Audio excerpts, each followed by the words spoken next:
Shalom Aleichem, Bruchim Hanimtzoim. This is the third shir in the series of Eved Hashem. The first one was the master blueprint of an Eved Hashem. Last week we spoke about my mission in Klal Yisrael before the arrival of Mashiach. This shir, the third one, is entitled The Manufacturer. Let me tell you where I'm coming from. There is a maimah of Rabbi Yerucham Lubavitch, Zecher Tzadik Livrocha, the famous mashgiach of the Mir in Europe. If you want to look it up, it's Das Chochma Musa Chelik Aleph, Maimah number Ayin. Rabbi Yerucham asks an incredible question, I think, which is so topical, which is so relevant, a profound question really, about the mitzvah of Bikurim. What happens in the mitzvah of the first fruits that a person has? He goes down into the fields and he sees that the grapes are ripening, they're coming out, or the olives, or the dates, or the figs, whatever they're coming out, and he ties a bendel around them and he calls them, these are my bikurim, these are my first fruits. Then, when everybody in the community is ready, they all come together, maybe in the village square, and someone announces, Kumu v'na'aleh lebeis Hashem Elokeinu l'Tzion. Let's go up to Yerushalayim and bring our first fruits. And it's a tremendous celebration inside the village. Everybody comes up together and they make their way towards Yerushalayim. And there's an ox in front of them decorated with olive branches around him, and there's a flute is playing. It's a tremendous chagiga, a great celebration. And they come up towards Yerushalayim with their baskets of their payos inside them. Then as they come towards Yerushalayim, Anshe Yerushalayim, the people of Yerushalayim, the citizens, the residents, would come out and say, Anshe Haifa, Anshe people come from Ashkelon, Bruchim Aboim, welcome to Yerushalayim. They came to Yerushalayim.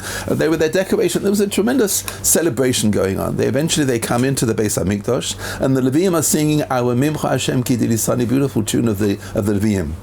Let me just add, I have a close friend, who's the mashgiach of Torah's Moshe Yeshiva, Hagon Rebbe Elchanan Fishman. He once told me that, you know the tune which we sing by Birchas Kohanim, Alai, lai, lai, lai, lai, lai, lai, lai, lai, and actually came from the Beis HaMikdash. Can you imagine beautiful niguni? He told me once, he's a Levi himself, he said these are the tunes which they sang.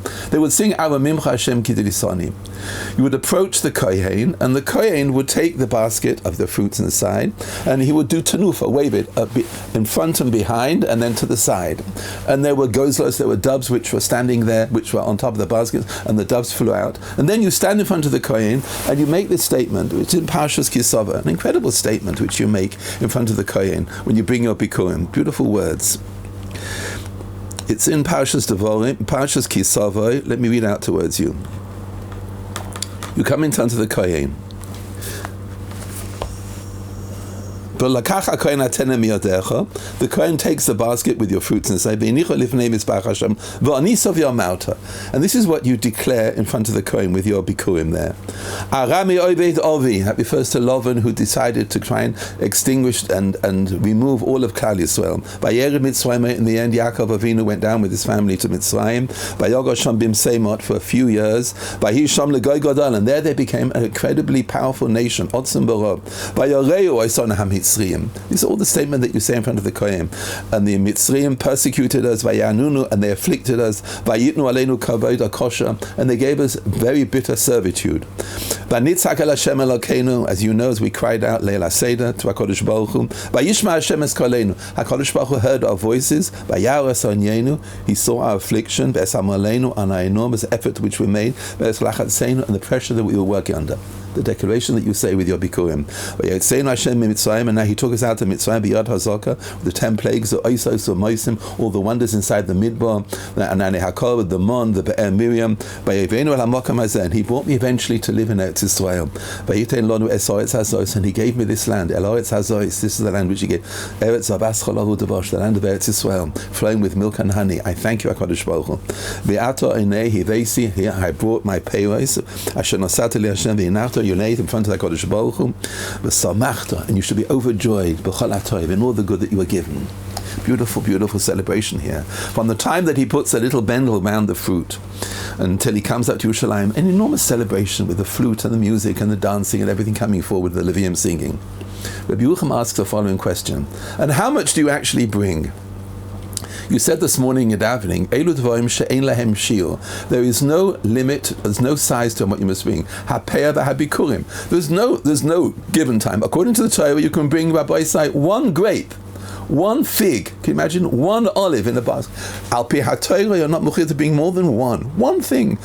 The Yerushalmi says around that the person should really bring a 60th. But min haTorah, says Rebuchem, how can you possibly come forward with your basket of fruit with just one date inside, one fig inside?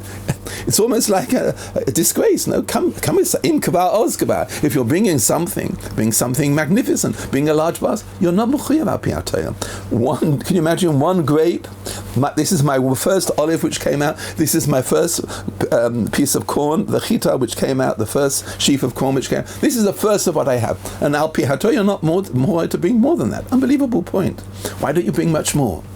Says Rabbi Yerucham, from here we learn a beautiful klal. It's not so much the raw material. What is much more important is what your reaction is.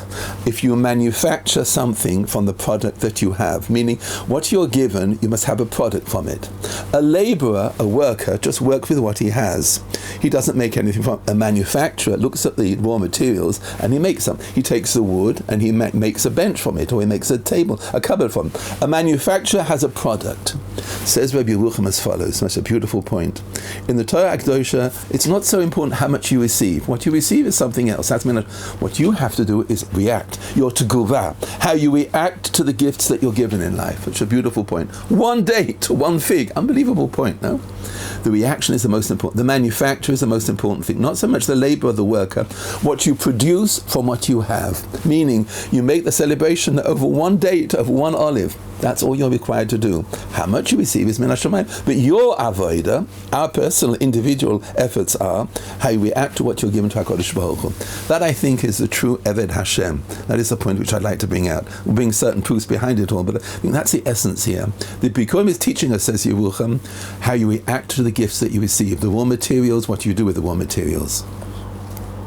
I remember before I was married as a young boy, when I lived in England, I was about 15 or 16 years old, and a Baal Teshuvah came into our community from a place called Worcester, in the middle of the English Midlands. Man, it's a place where there was really no Jewish people at all. A lovely person, very tall person. His name was Peter. Peter came into the community, and he's a lovely person. My parents drew him closer, were makariv him tremendously. He actually, when he went to get married, he went from our house. I remember when he got married, a big tall man, a beautiful person, a real English gentleman he was, and he married a girl from France, from Paris. Her name was Vivienne, and they got married, I remember, and they lived in our community, and I went round occasionally on Shabbos to eat by them on Shabbos morning.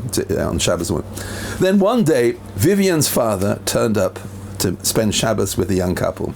He was an enormous man. That Peter and Vivian were very tall, over 6 feet tall, both of them. And then in came Vivian's father, big Fred with a big moustache and big eyes, enormous big hands, and he sat next to me in shul. And I don't know why, but I turned around to him and I said to him, welcome here. What do you do in France? So he turned around to me and said to me, you know what I do? I hunt crocodiles. Here's such a thing. I hunt crocodiles. I have to make a parnosa somehow. He said, that's my parnosa. What do you do with it? He said, what I have, I sell the skins, and from there, the manufacturer makes a fortune out of crocodile shoes, crocodile handbags, they make something. From the skins, they use it. What I get from it is a certain amount of money. But the real money is from the manufacturer, what he does with it. You see the point I'm bringing out here? Not so much what the raw materials are. The raw materials are quite expensive. Crocodile skin, I don't know how he manages to capture them. He goes into the jungle, maybe in Africa, and then hunts the crocodiles, then he sells the skin. I remember, I couldn't even, he's such an enormous man. If I was a crocodile, I'd be scared of this man, a big man, and he hunts them. And he sells the skin to the manufacturer. The real money, he told me, comes from the manufacturer. The crocodile bag or crocodile skin shoes or something are very, very expensive. Here the same point, my boys, say maybe from David HaMelech. Listen to these words. If you have a Tehillim, open up to Perek Kuf Tes Zayin, chapter 116 in Tehillim. I'd like to read it out to you. Let me show you the same concept of the manufacture, what you do with your product, from the lifetime or profile of David HaMelech. Take a look. Perek Kuf Tes Zayin, 116. Said David HaMelech, Ohavti Hashem, I loved you, I loved me because you heard my voice. When I supplicated and I begged to you and I appeased you, then you heard my voice. Ki hita oznali, he put his ear to me uvayomai ekwa, when I called out to him. You know why? Afafuni chevle moves. I had a life where I was overwhelmed by pangs of death. and the confines of the grave, mamas, found me. I had a tremendously difficult life. I had tremendous difficulties in life. David HaMelech had a very, very difficult life indeed. I remember until the age of 18, David HaMelech was considered by the family to be a mamzer, an illegitimate child. Remember the episode in Shmuel, when Shmuel was sent down to Beersheba to find a new king after Shaul. And he went to ask Yishai in Beersheba, who was, I think, the Av based in there, and he asked him to look at his sons. And each one, Shmuel was told, this is not the future king. Eventually, Shmuel turned around and said to Yishai, tell me, is there another son? He said, there is another son in the field, but we don't talk about him. David HaMelech was rejected by Musa Hayisi La'ochi V'nochri V'bnei Imi. I was considered as an illegitimate child. They sent me out into the fields. They hoped a lion would trample me, and I survived. They brought him in, and then HaKadosh Baruch Hu said to Shmuel, this is the one. He has beautiful eyes. He's the one I'm looking for as a king. David was always oppressed. When he became king, eventually he killed Goliath, and then he began a whole period in his life of being a fugitive, running away from Shaul. He had 3,000 soldiers hunting him, and it was enormous. Every place he went, Shaul came after him and hunted him, and he managed to escape. I remember there's one episode in particular when he left Yerushalayim. He was supposed to come and play music in front of Shaul on Rosh Chodesh, and he didn't turn up because he was scared that maybe Shaul wanted to kill him, and he arranged with David to shoot certain arrows beyond a certain rock, and it would be a message if David should flee or David should come back into Yerushalayim or not. And Yonasan shot the arrows beyond the rock, and it was a sign that he had to flee. And David had to flee, and he went to a place called Noiv, which was the city of the Kohanim. When he arrived there, say Chazal, David was in a situation of bulmus. Bulmus means almost about to die of starvation. Yonasan had forgotten to give him any food. From there we learn that when someone leaves your house, you should always give them food. Yonasan forgot to give him, and he ate from the lechem haponim, which was really the bread of the Kohanim. He wasn't a Kohen, he was Yisrael, but he was about to starve. He had no choice. He was starving to death. He had to eat. And then he ran away to different places. He went to Gat. I remember there's one particular scene, it's almost like cat and mouse, being pursued around a mountain, David on one side, and Shaul and the men running around. And eventually he ran down to a cave in Ein Gedi. Unbelievable difficulties he had. His son Absalom tried to kill him, and he had to run up the hills of Har HaZeisim barefoot. Tremendous difficulties. I know myself, I once went through a very difficult period in my life. My father, Olav Shalom, had died, and I wasn't yet married. It was a very difficult period in my life before I got married.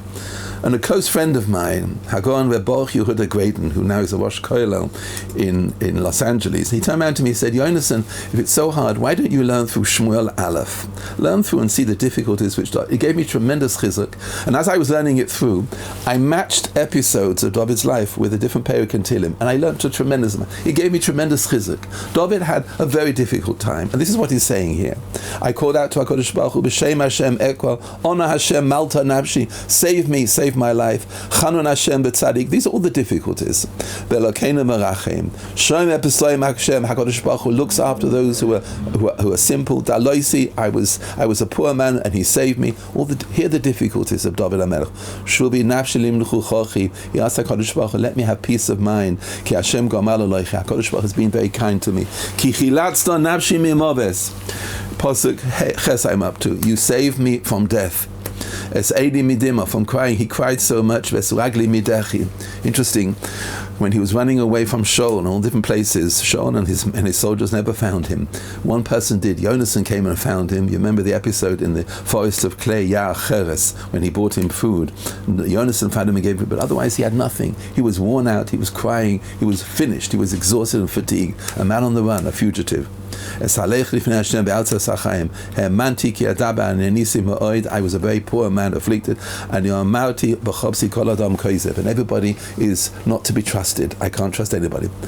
But boy, why did I bring you this Perek? Until Pasuk Yud Aleph is all the raw materials which David had to work with in life. This is a little bit like the crocodile skin, if you know what I mean. This is a little bit like the Bikurim. These are the circumstances that David was put into. Now, listen to the manufacturer coming out. It's interesting. In Hallel, we divide this chapter into two. until Pasuk Yud Aleph is one chapter, and then a new chapter. Mo oshiv l'Hashem kol kamu alay. Here is the reaction. Here is the result of David. Here's the manufacturer coming out. What can I possibly give back to a God of all the kindness he gave me? Here's the point, and this is what Rabbi Yerucham brings out. A phenomenal manufacturer here. The circumstance that he didn't turn around and said, help me, give me more. No.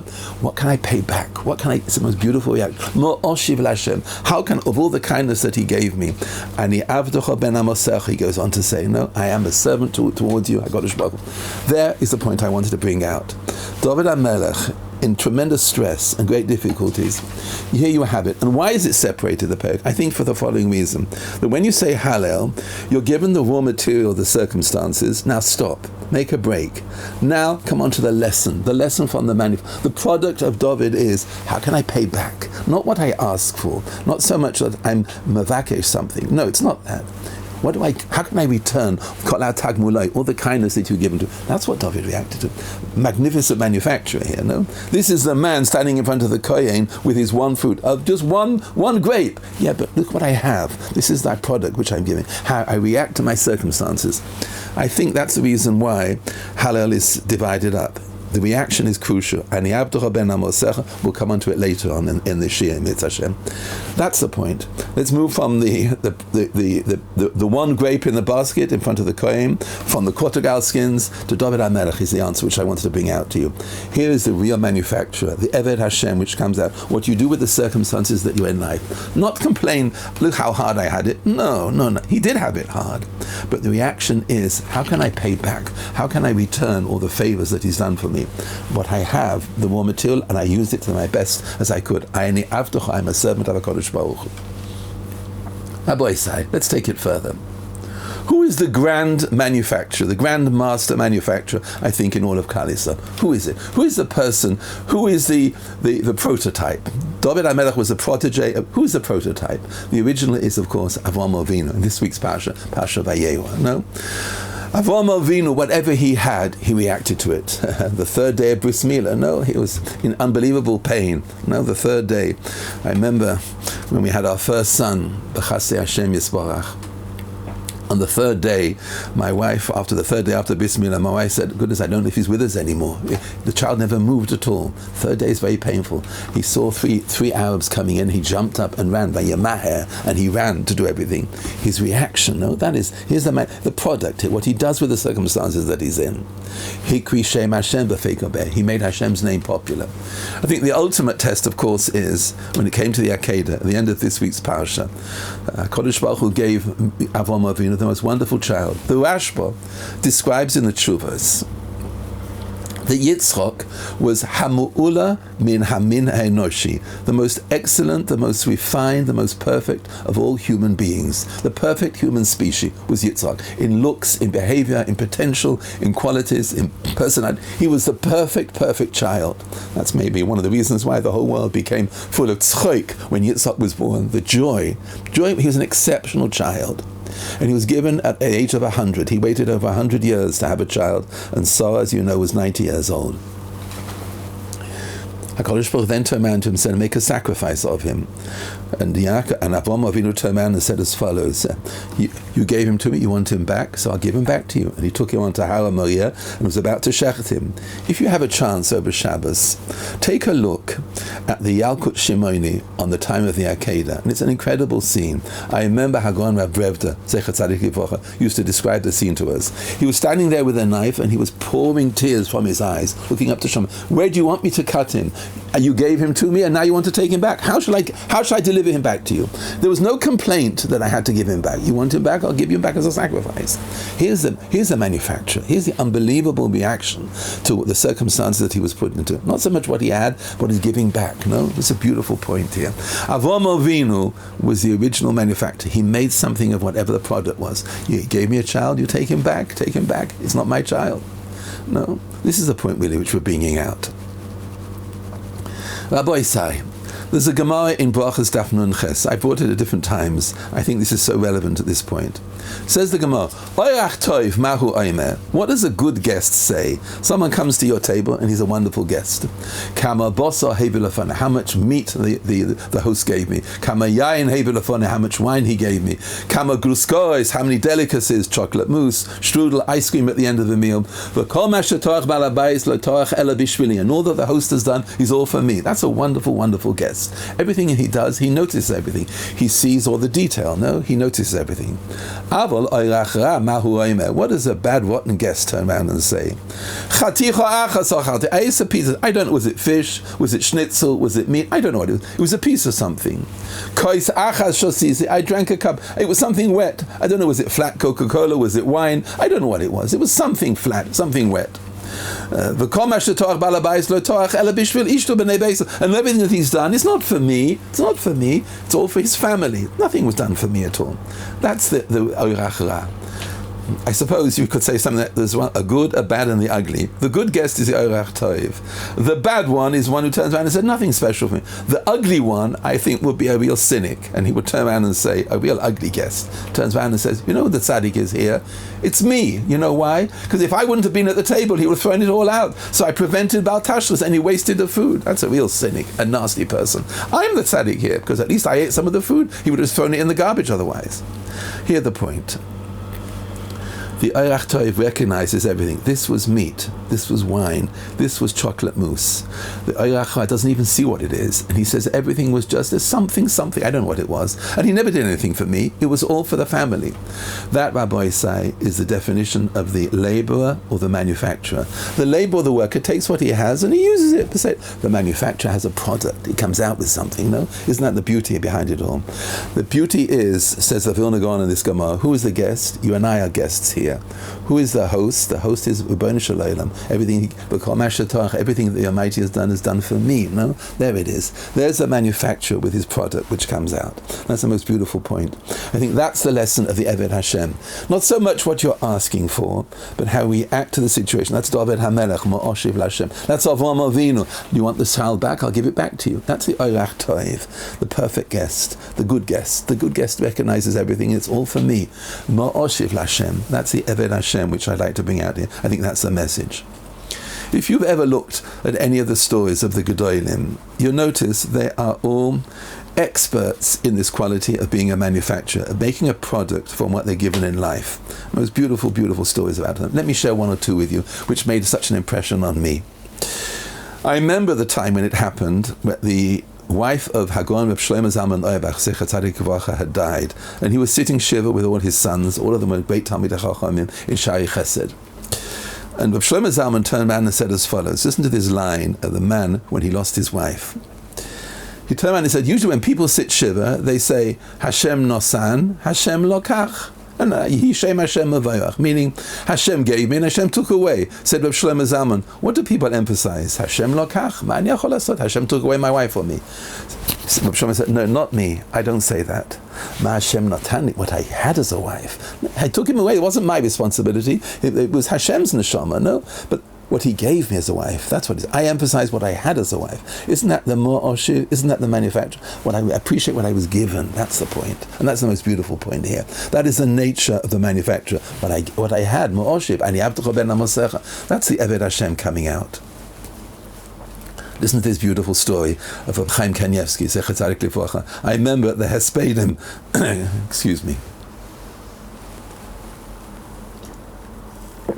but the Hespedim for Reb Chaim, I think his cousin, Reb Meir Greineman, said the following story. Reb Chaim had a sister who, no Aleinu, was an almana, a young almana. Her name was Rebbetzin Bar Zam. She lived on the street, on Rehov Bashbam, in the same street.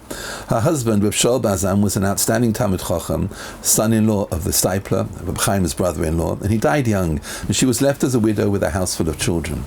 Every Erev Shabbos, evidently, Reb Chaim would go and visit his sister and sit with her and schmooze with her for a few minutes. One day of Shabbos, he walked into the house and took off his jacket and gave it to his sister. His sister took the jacket and noticed inside a pocket there was an empty plastic sandwich bag. She took it out and threw it in the garbage. The Chaim said to her, "Why do you do that for?" She said, "You don't need it." He said, "I do need it." She said to him, "What do you need?" "I need it, put it back in my pocket." She pushed him and he was reluctant to say what it was. And eventually, "Why do you need the plastic bag in your pocket?" But Chaim turned around to her and said as follows. Listen to these words of the Odom Godel. He said as follows.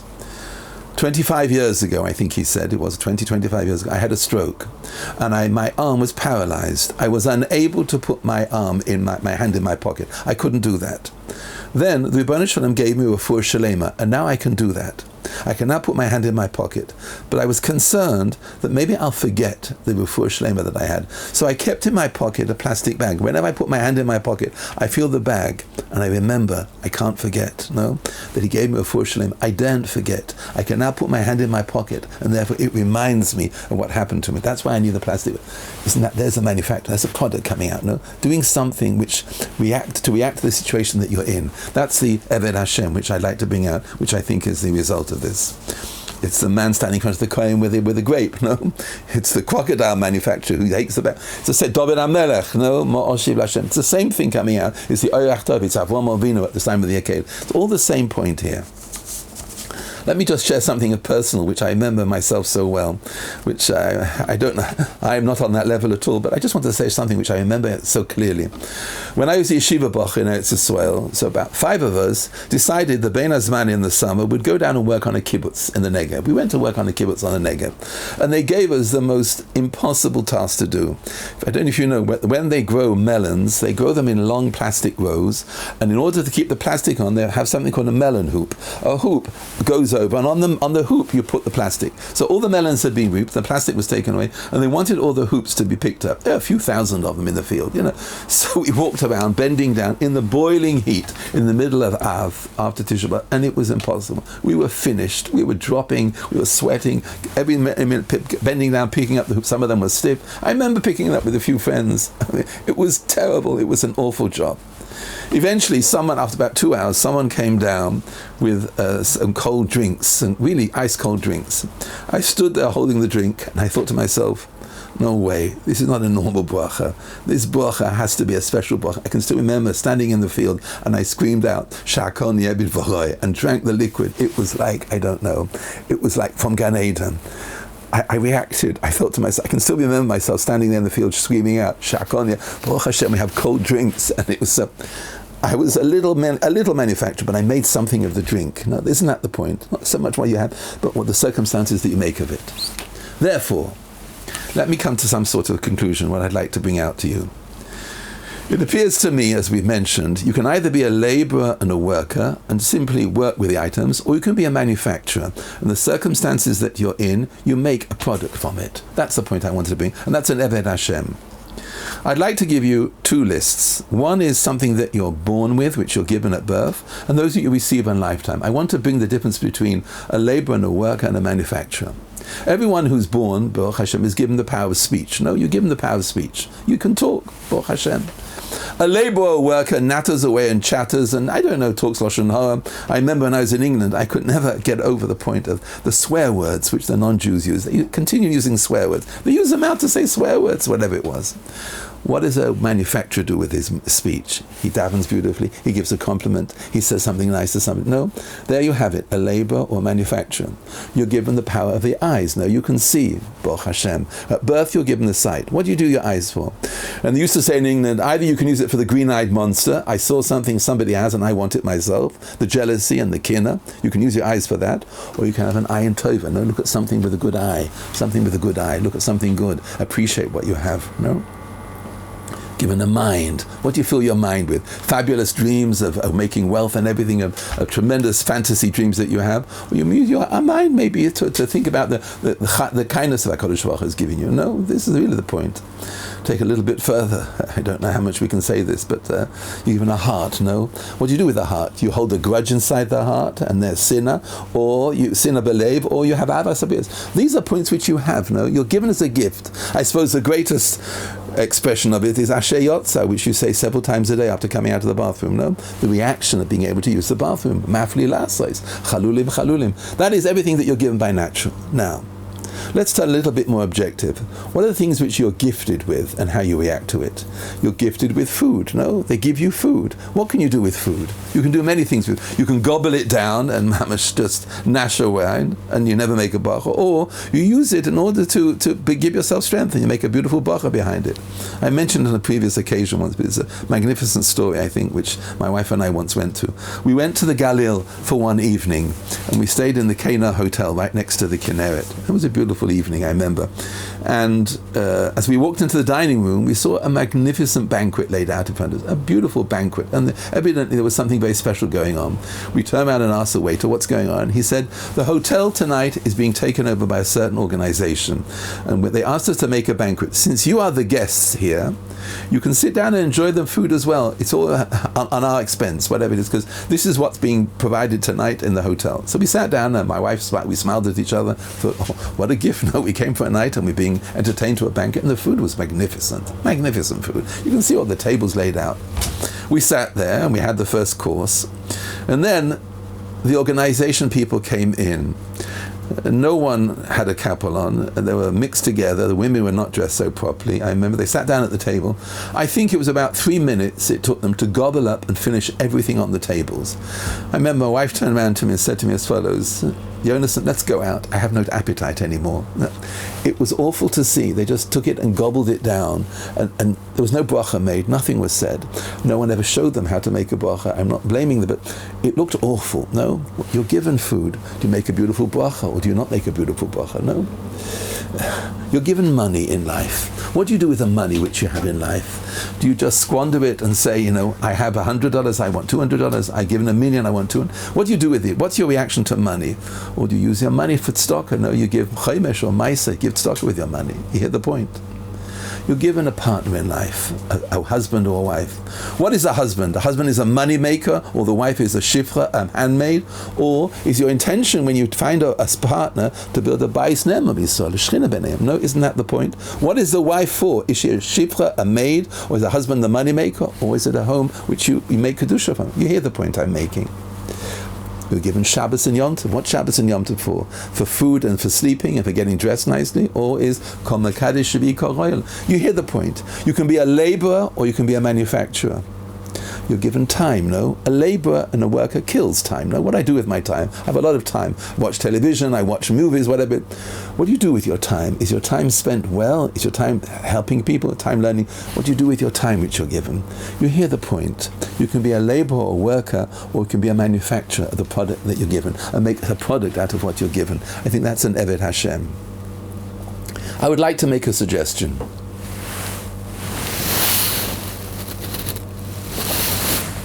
Who is the best of all manufacturer in the world? Who is the real, genuine manufacturer in our times? In history will be said, the Grand Master maybe was Avraham Avinu. In our times, who is the greatest manufacturer we have? I think it's the Eishes Chayil. Listen to these words. Gemalasu toiv veloiro kol yemei chayecha.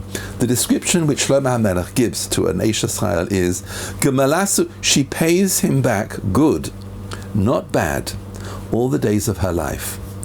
Please tell me, what does it mean? Gemalasa means to paying back. Since when is a woman a debtor? She owes money to people? Why the word paying back? Who is she paying back? What does she have to pay? She takes debts? She hasn't got any debts. I think the answer is as follows. Who is she paying back? She's paying back her parents, or she's paying back her husband. She feels that she's a debtor. She's not. But that's the greatness of an Eishes Chayil. Gemalasu, I've been given so much by my family or by my husband. I must give back. Toiv v'lo ra. Why does it say if it's toiv, it's not ra? I think the answer is as follows. Sometimes a woman is so exhausted and worn out and she's spent out. She can't give good, but she doesn't give bad. That's the point. It's maybe she can't give, but it's never bad. Toiv v'lo ra. If she can, it's good. If she can't give good, it's a lo ra. It's not bad. Kol yemei chayeha. There is the original there is the perfect manufacturer in front of her. I think that is the nature. What a woman does in her home for her husband, for her children, for her family, preparing everything and all the work which she does, besides very often going out to work as well. There you have it. She feels as if she's a debtor. She's not. But I must pay back my family. I must pay back people. All that I must pay back HaKadosh Baruch Hu of all I've been given. She feels like she's a Baal HaSchoiv, but she's not. And that's the greatest. That's the greatest manufacturer. She's not a laborer. She's not a worker. She's a manufacturer. I remember reading once about the Brisker Rov, Zecher Tzadik Livrocha. The Brisker Rov was once talking to somebody in his living room about a concept, I think, of hashkafa, something to do with schar noinish. I don't remember what it was. I saw it in the book by Rav Meller about the Brisker Rov. I was very impressed by the story. Brisker was talking to this person. As he was talking to this person, I think it was a Bach or somebody, discussing with him this concept in Hashkafa, a Rosh Yeshiva, a very well-known Rosh Yeshiva in Yerushalayim, came to the house and wanted to say over his Shir Klali to the Brisker Rov, a certain pilpul. And he was standing at the door, and he saw the Brisker Rov was talking. He went inside the kitchen and asked, how long is he going to be talking to this person for? So the children said, I don't know, he's talking to somebody at the moment. He said, I can't wait. And he was very impatient. He was walking backwards and forwards. He's talking to somebody just about Emunah, Schar Noinish. I have a pilpul to say. I have something in my Gemara to say him over. And he got very impatient and angry, and he said, how long? And he said, I can't wait anymore, and walked out the house. Eventually, when the man had finished talking, when the Brisker had stopped talking to the Bach, whoever it was, he asked him, who was that? What was he want here? So the children said, he came to tell you a pilpul. He said, but I was talking Torah. No, here's the point. I was talking Torah to somebody already. He has Torah. This is also Torah. Hashkafa is also Torah. I wanted to mention that point. It's right, it's not Gemara, Rashi, Tosfos, it's not a Rishonim, it's not a pilpul in Halacha. This is also Torah. The Hashkafa is also Torah. To understand this point, I am an Eved Hashem, and I try to be a manufacturer of the product which I'm given, of the raw materials that I have at my ability, what I have in front of me. That's the point which I have. In order to finish the Shia, I'd like to bring you back to David HaMelech. And let's come back to the chapter again, Mo'oshiv L'Hashem. Take a look again at the chapter, Perek Kuf Tes Zayin. David says, of all the circumstances we mentioned, Kois Yeshuas Esol B'Shem Hashem Ekro. Where do you know the words B'Shem Hashem Ekro? Do you remember we said about Avraham Avinu was Makri Shem Hashem, B'Fikor Be'er. He made Hashem's name very popular. David also B'Shem Hashem Ekra. Nodarai L'Hashem Hashem. I feel as if I have an oath on my head, a vow on my head. Yorka Be'inei Hashem HaMovsa L'Chasidot. The value of these people who are manufacturers, who say Moshiv L'Hashem, they are extremely valuable. They are Chasidim. When they die, HaMovsa, and they go to Shamayim, this is my Eved, this is my manufacturer, this is a person who I treasure so much. Said David, Ona Hashem, ki ani avdecha, I am your servant. The outcome of this, ani avdecha ben amasecha, pitachto lemeiseiroim. Why did David repeat himself? Ani avdecha ben amasecha. What does he mean by this avdecha ben amasecha? I saw Rabbi say in a sefer, I don't know who it is, his name was Meir Weiss. He wrote a sefer on Tilim called Meir La'o. It's a beautiful sefer on Tilim. He answers as follows. I think it's a beautiful point. David HaMelech said, Ani avdecha ben amasecha.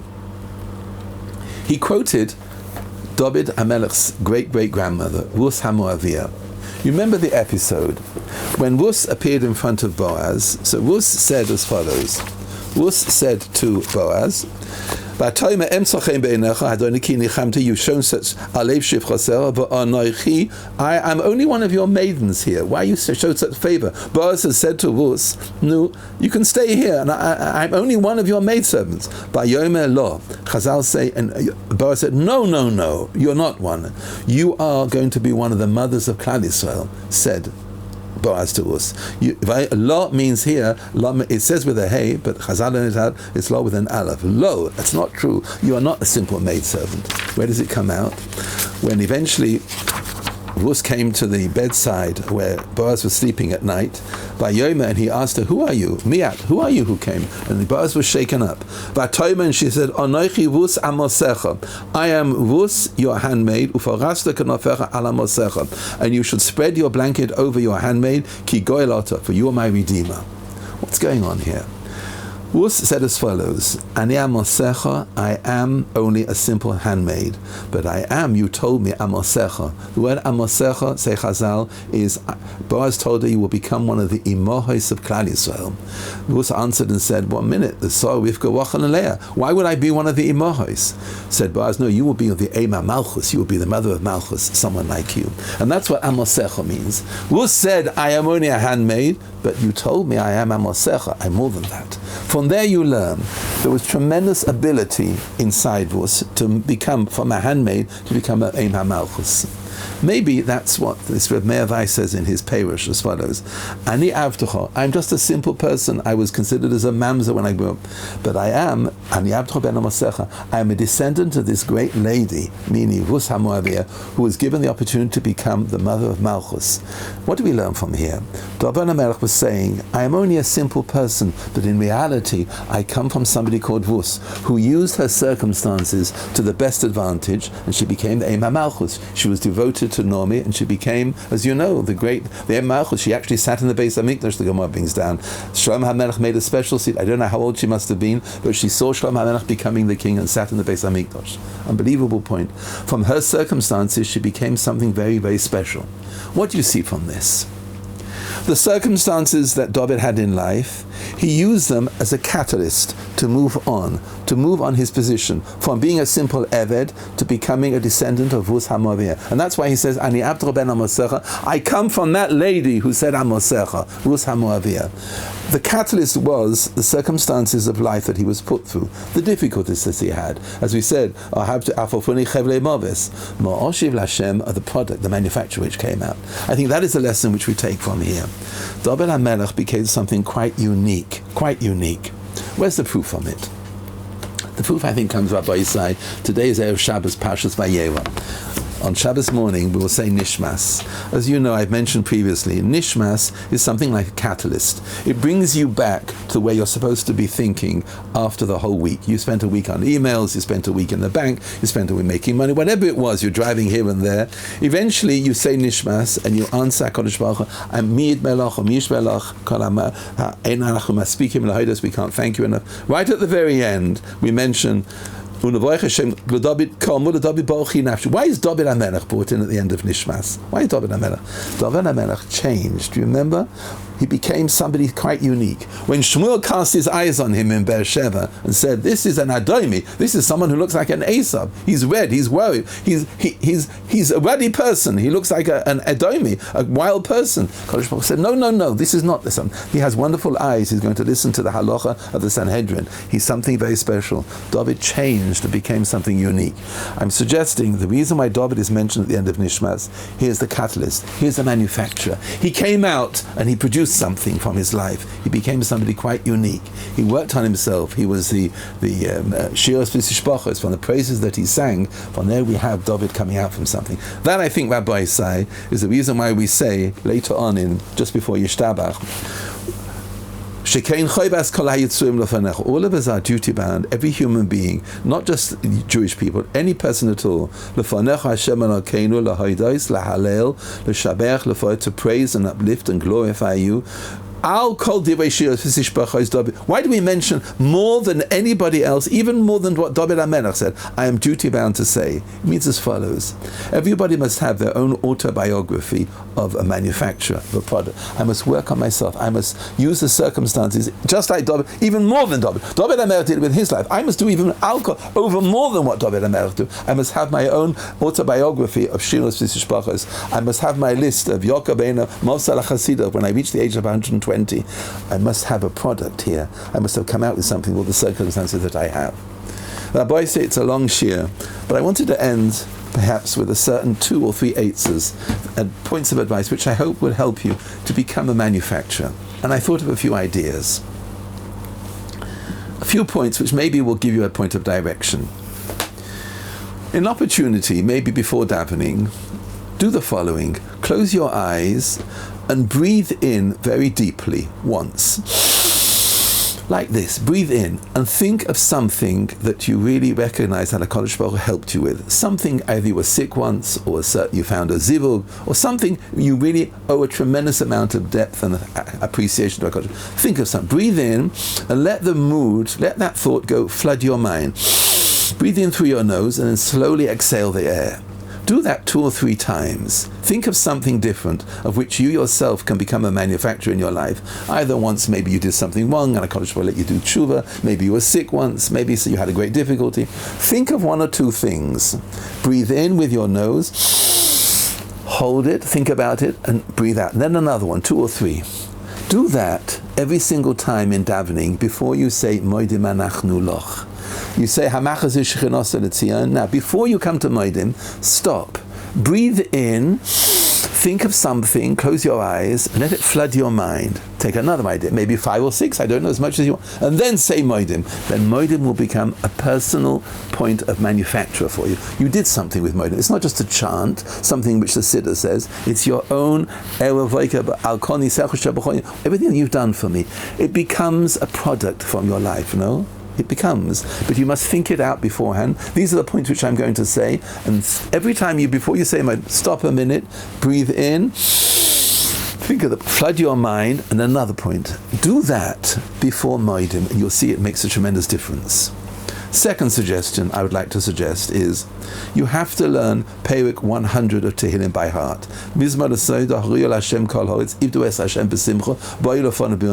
You must have it ready on your lips. When something happens in the course of the day, I don't know. Yesterday I was driving around Mabat Bet Shemesh. This is what happened to me. I was driving along. A 15-year-old girl walked right in front of my car, staring up at the sky. She didn't look right or left. I almost ran her over. I couldn't believe it. She just lifted her head up and walked across the road without even looking anywhere. I almost ran her over. I stopped the car and I said, Mizmar Asayt, when something like that happens, stop. You almost ran someone over. You didn't. You didn't go through an Arab village if you're driving with Waze, very often. You arrived safely on a trip where you came from. Something good happened. You heard of a malva. Say Mizmar Soda quietly, whisper it. Don't announce it.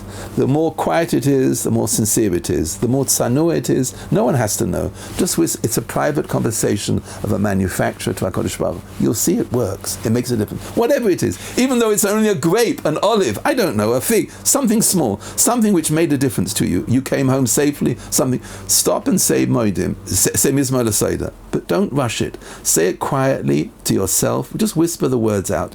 You'll become a manufacturer. It makes the product from what you happened in your life. You recognize the mazel tov, or whatever the good thing happened, whatever it was. You can say it 5 or 6 or 10 times a day. Just say it quietly and you become a manufacturer. And if then you can't do that, then at least say, Hodul Hashem ki tov ki li olam chasdo. React. You're becoming a manufactured product. That's an Eved Hashem. It's the more oshiv. How can I reply? How can I return back all that I have? That, I think, Rabbi Isai, is the theme of a manufacturer. He has a product from things. When it comes to the end of his life, what happens? Yoko be'ein Hashem ha'movsa la'chasido. These type of people are great chasidim, and they're honorable when they come after 120 years. You made something of it. More oshiv is a perek by itself. Even though it's one perek inside our hafti, it's not. It comes after the circumstances. That's the date, that's the fig which we're talking about, that's the crocodile manufacturer who takes something with the crocodile skin. That's David HaMelech with the circumstances. Let's go through. That's Avraham Avinu, Avraham Avinu standing at doing the Akedah. That's the Orach Tov, standing in front of the guest, declaring something. And all the gifts which you're given, beautiful stories which I told you myself in the melon hoops. Try and become a manufacturer. What you're given naturally, and those things which you're gifted with you'll become a manufacturer, an Eved Hashem. That's the point. Who's the best of all? In my circumstance, I would believe an Eish Yisrael is. She always feels she's a debtor. She never stops giving. The all-time giver, always giving something. That's the Eved Hashem, which is coming out here. David HaMelech claimed that he was Ben HaMosecha. He came from this famous woman, Vus HaMoaviyah. She was the Ema Malchus. I'm only Ani Avdecha, Ben Ani Avdecha Ben HaMosecha. I'm from the Vus HaMoaviyah. That's the point which he was bringing out. Learn Mizmor L'Soda off by heart, Rabbi Isai. Stop a minute before Moedim and breathe in 3 or 4 times. Think of something personal, and then all of a sudden Moedim becomes a personal testimonial. There's your product from your manufacturer. Those are the circumstances choices that you have. I wish you all a good Shabbos. We should all be zeicher to become avodim mushlami before Habayre Olam. Good Shabbos for Kol Tuf.